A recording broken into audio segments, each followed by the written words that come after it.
lots of controversy about black liberation theology.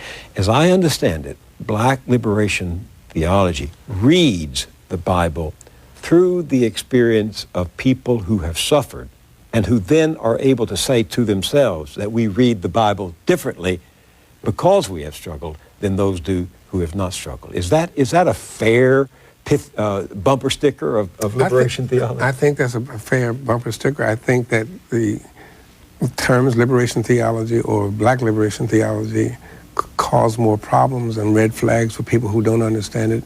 Now, when I hear the word black liberation theology being in the interpretation of Scripture from the oppressed, I think, well, that's the Jewish story. Exactly. From Genesis to Revelation. These are people who wrote the Word of God that we honor and love under Egyptian oppression, Assyrian oppression, Babylonian oppression, Persian oppression, Greek oppression, Roman oppression. So that their understanding of what God is saying is very different from the Greeks, the Romans, the Egyptians, and that's what prophetic theology of the African American church is. Talk a little bit about that. The prophets loved Israel, but they hated the waywardness of Israel, and they were calling Israel out of love back to justice, not damning Israel, right? Right. They were saying that God would, in fact, if you look at the damning, condemning, if you look at Deuteronomy, it talks about blessings and curses, how God doesn't bless everything. God does not bless gangbangers. God does not bless dope dealers. God does not bless young thugs that hit old women upside the head and snatch their purse. God does not bless that. God does not bless the killing of babies. God does not bless the killing of enemies.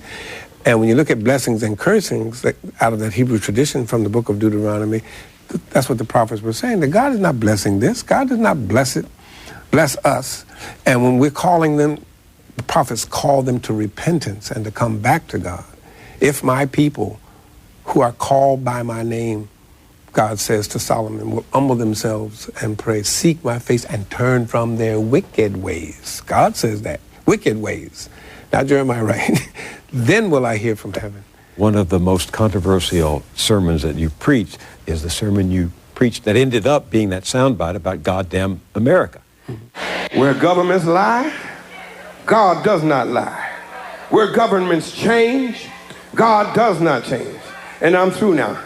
But let me leave you with one more thing. Governments fail. The government in this text comprised of Caesar, Quirinius, Pontius Pilate, Pontius Pilate.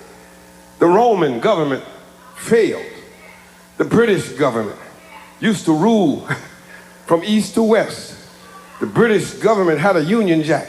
She colonized Kenya, Ghana, Nigeria, Jamaica, Barbados, Trinidad, and Hong Kong.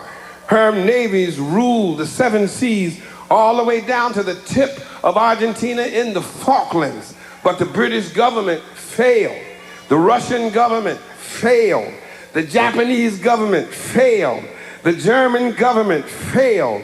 And the United States of America government, when it came to treating her citizens of Indian descent fairly, she failed. She put them on reservations. When it came to treating her citizens of Japanese descent fairly, she failed. She put them in internment prison camps. When it came to treating the citizens of African descent fairly, America failed. She put them in chains. The government put them on slave quarters, put them on auction blocks, put them in cotton fields, put them in inferior schools, put them in substandard housing, put them in scientific experiments, put them in the lowest paying jobs, put them outside the equal protection of the law, kept them out of their racist bastions of higher education, and locked them into positions of hopelessness and helplessness. The government gives them the drugs, builds bigger prisons, passes a 3-strike law, and then wants us to sing God Bless America? No, no, no. Not God Bless America. God damn America. That's in the Bible for killing innocent people. God damn America for treating her citizens as less than human. God damn America as long as she tries to act like she is God and she is supreme. What did you mean when you said that? When you start confusing God and government, your allegiance is to government, a particular government, and not to God, that you're in serious trouble, because governments fail people, and governments change, and governments lie. And those 3 points of the sermon, and that was the context in which I was illustrating how the governments, biblically, and the governments since biblical times up to our time, change, how they fail, and how they lie. And when you start talking about my government, right or wrong, I don't think that is consistent with what the will of God says or the Word of God says. That governments don't say right or wrong. The governments that want to kill innocents are not consistent with the will of God. And that you are made in the image of God. You're not made in the image of any particular government. We have the freedom here in this country to talk about that publicly, where in some other places you're dead if you say the wrong thing about your government. Well, you could be almost crucified for saying what you've said here in this country. That's true. That's true. But you can be crucified. You can be crucified publicly. You can be crucified by corporate-owned media. But I mean, what I just meant was you can be killed in other countries by the government for saying that. Dr. King, of course, was vilified, and most of us forget that after he was assassinated.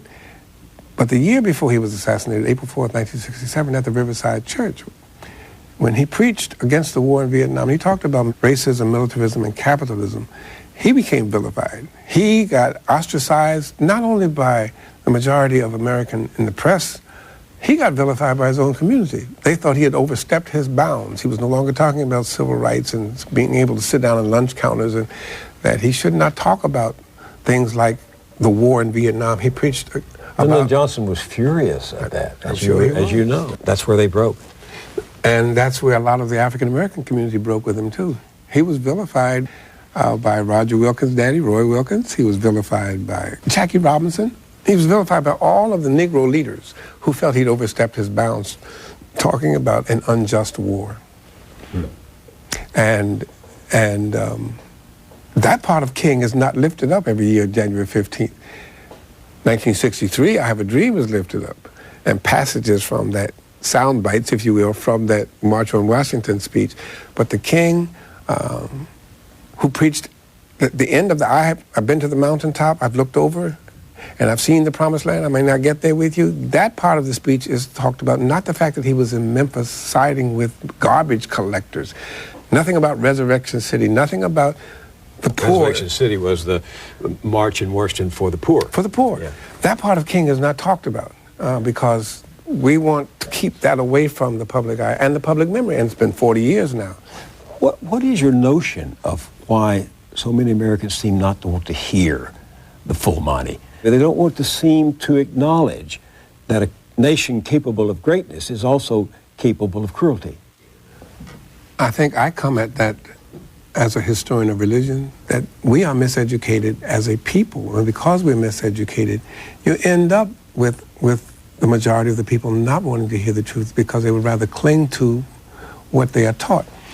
James Washington, now deceased church historian, says that after every revolution, the winners of that revolution write down what the revolution was about so that their children can learn it, whether it's true or not.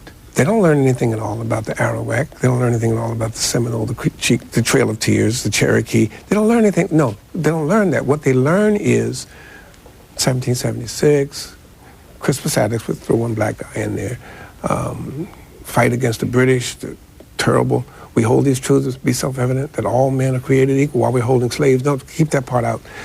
They learn that, and they cling to that. And when you start trying to show them you only got a piece of the story, let me show you the rest of the story, you run into vitriolic hatred because you're desecrating our myth. You're desecrating what we hold sacred. And what you're holding sacred is a miseducational system that has not taught you the truth. I also think people don't understand condemn, D-E-M-N, D-A-M-N. They don't understand the root, the etymology of the word in terms of God condemning the practices that are against God's people. But again, what is happening is that I talk a truth, reading the scripture with a hermeneutic of a people who have hermeneutic. Hermeneutic is an interpretation. The window through which you're looking is your hermeneutic. And when you don't realize that I've been framed, this whole thing has been framed through this window, there's another world out here that I'm not looking at or taking into account. It gives you a perspective that is informed by and limited by your hermeneutic. Dr. James Combs puts it this way: the God of the people who are riding on the decks of the slave ship is not the God of the people who are riding underneath the decks as slaves in chains. That the God you're praying to bless our slavery is not the God to whom these people are praying, saying, God, get us out of slavery.